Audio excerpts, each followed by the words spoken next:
Gabriela Martín, médica hematóloga del Servicio de Hematología del Hospital Carrillo San Luis. Tema: indicaciones de tromboprofilaxis en preeclampsia y cesárea.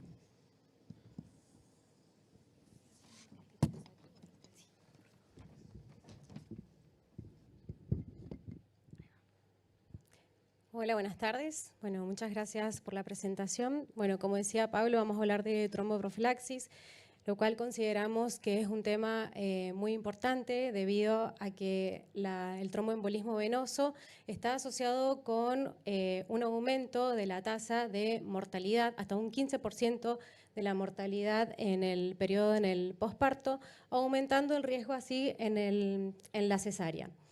Vamos a ver que existe una variación considerable entre las distintas guías, lo cual genera alguna incertidumbre actual acerca de qué pacientes deben recibir profilaxis farmacológica.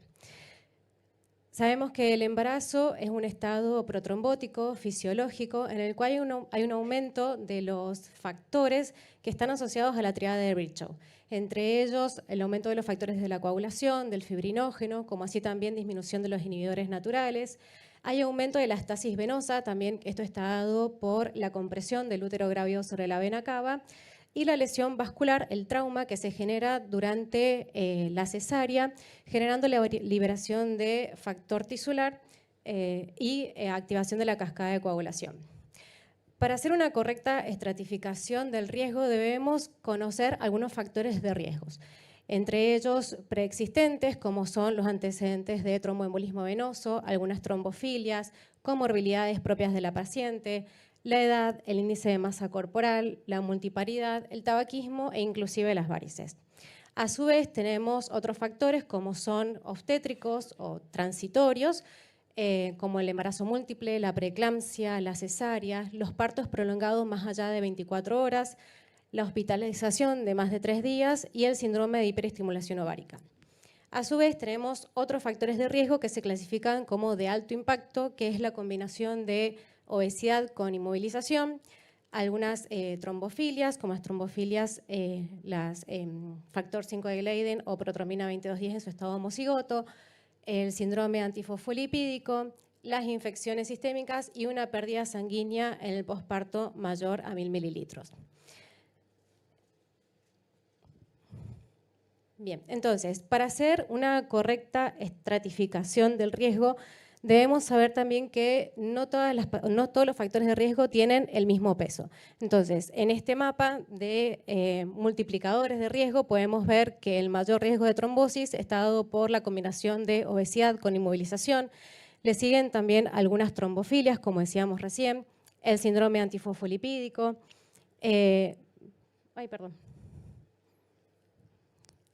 la hemorragia posparto, la hospitalización prolongada y algunos factores de riesgo que muchas veces desestimamos, como es las transfusiones sanguíneas, que incluso pueden hasta quintuplicar el riesgo. Entonces, esto es importante saberlo, ya que una paciente internada que tiene sumatoria de riesgos puede aumentar hasta 100 veces el riesgo de padecer un tromboembolismo venoso. La cesárea también actúa como un efecto multiplicador del riesgo de trombosis, principalmente dado por la cesárea de emergencia, que cuadriplica el riesgo, y a esto si se le suma un estado infeccioso durante la cesárea, puede incluso aumentar hasta 6 veces el riesgo. Debemos saber que esto no finaliza en el periodo del posparto, en el parto o en la cesárea, sino que existe una ventana de peligro que se extiende hasta 12 semanas, lo cual en muchos casos justifica la tromboprofilaxis en ese periodo de tiempo. La preeclampsia, a su vez, además de ser un trastorno hipertensivo del embarazo, también actúa como un factor de riesgo independiente cuando es una preeclampsia pretérmino, o sea, con un parto antes de las 37 semanas, lo cual también aumenta el riesgo hasta 5 veces en el periodo posparto en estas pacientes, a diferencia de la preeclampsia en pacientes con parto a término, el cual se ha visto que no aumenta significativamente el riesgo. A su vez, si sumamos preeclampsia con retraso de crecimiento intrauterino, el riesgo se puede multiplicar hasta 7 veces. Bien, tenemos algunas escalas que están validadas para realizar profilaxis durante la hospitalización en pacientes embarazadas, como es el modelo de Padua adaptado y la escala de Caprini modificada. Según el modelo de Padua, aquellas pacientes que tienen 4 puntos o más son pacientes que deben ser candidatas a una tromboprofilaxis farmacológica. La escala de Caprini modificada clasifica a los pacientes como 1 o 2 puntos, que son aquellas que deben recibir profilaxis farmacológica, o aquellas que suman 3 o 4 puntos, que deben recibir profilaxis combinada, farmacológica y mecánica. A su vez, si una paciente embarazada, que según la escala de Caprini suma un punto, si le sumamos un reposo en cama en 3 días, son pacientes ya que son candidatas a una profilaxis farmacológica. Ahora, ¿qué dicen las distintas guías con respecto a la tromboprofilaxis más allá del periodo del parto? Acá hay algunas diferencias entre las distintas sociedades, entre ellas el Colegio Americano, en el cual tiene una filosofía un poco más restrictiva acerca de la indicación de profilaxis farmacológica. Ellos sí sugieren una profilaxis mecánica universal a todas aquellas pacientes que van a ser sometidas a una cesárea, manteniéndola hasta el periodo posparto en el que alcanza la ambulación completa.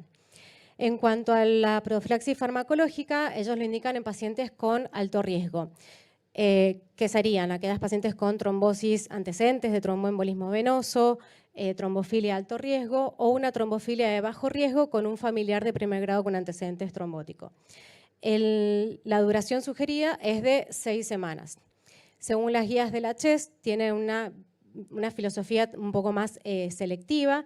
Ellos sugieren una movilización temprana en pacientes sometidas a cesárea y la profilaxis está guiada a través de factores mayores y menores.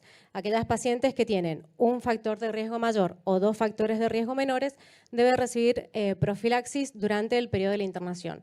Y si estos factores de riesgo son persistentes, deben continuarlo también por 6 semanas posparto. La Royal College, a su vez, tiene una visión un poco más amplia acerca de la indicación de profilaxis. Se basan también en un sistema de puntos en el cual aquellas pacientes que tienen 2 puntos se le indica profilaxis farmacológica durante 10 días y aquellas pacientes con 3 o más puntos una profilaxis farmacológica durante 6 semanas. A su vez, también sugieren evitar la deshidratación en este grupo de pacientes y una movilización precoz. La sociedad americana también son un poco más selectivos y basan prácticamente la profilaxis en pacientes de alto riesgo, similares a las indicaciones del Colegio Americano. Y la Sociedad de Ginecología y Obstetricia de Canadá también se basa en factores de riesgo mayores y menores. Aquellas pacientes que tienen 3 factores de riesgo menores o 2 factores de riesgo mayores deben recibir profilaxis durante 15 días y si persisten en el tiempo, continuarla hasta 6 semanas. Estos son algunos de los factores a los cuales se guían las distintas sociedades para decidir a qué paciente se debe indicar profilaxis y las guías británicas también suman la paridad, más de 3 partos, las venas varicosas, infecciones sistémicas y la duración de más de 24 horas del parto como un factor de riesgo adicional. Entonces, como podemos ver, hay una gran diferencia entre las distintas guías, entre las distintas indicaciones, por lo cual si aplicamos las guías del Colegio Americano, el 1% de las pacientes deberían recibir profilaxis y si aplicamos las guías de la Royal College, el 85% deben recibir profilaxis farmacológica y en el medio, con aproximadamente un 35%, las guías de la CHES. Esta diferencia está dada debido a que las guías son de baja calidad de evidencia y basada en opiniones de expertos, básicamente. En cuanto a la profilaxis de la preeclampsia, hacen hincapié en 3 pilares importantes, entre ellos la profilaxis farmacológica durante un mínimo de 10 días en aquellas pacientes que tengan aproximadamente 2 puntos. Ya con tener preeclampsia suman 1 punto, ya si le sumamos una estadía prolongada, más de 72 horas, alcanzarían el puntaje necesario para recibir heparina por 10 días. Otro punto importante es la prevención con la aspirina en dosis bajas y hay algunos artículos que hablaban de la indicación de profilaxis farmacológica en aquellas pacientes que tenían alto riesgo de recurrencia de preeclampsia grave o que tuvieran síndrome antifosfolipídico. Pero a su vez en esta indicación también había algunas diferencias a favor o en contra, pero en sí no hay una indicación específica establecida.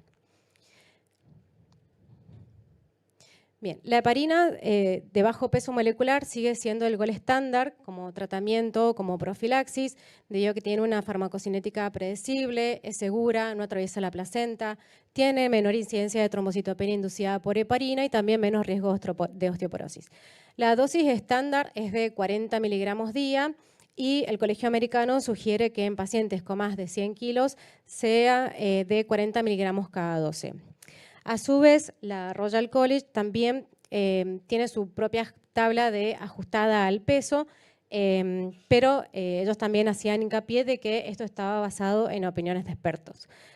Sugerían también una dosis reducida en pacientes con un clearance menos de 30, la precaución de suspender la heparina 12 horas antes de una anestesia neuroaxial y preferían también administrarla por la noche para evitar interferencia ante partos inesperados.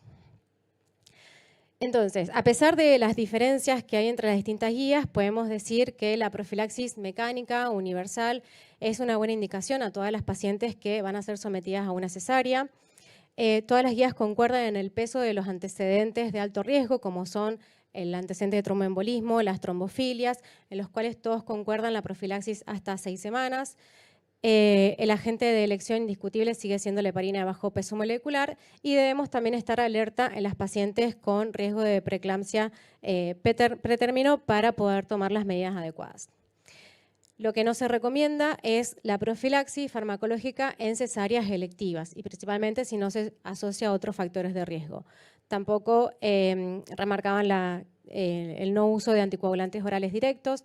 En las pacientes con dosis profilácticas de heparina no se recomienda el uso de monitoreo de anti-10 y la aspirina por sí sola tampoco es útil para la prevención del tromboembolismo venoso.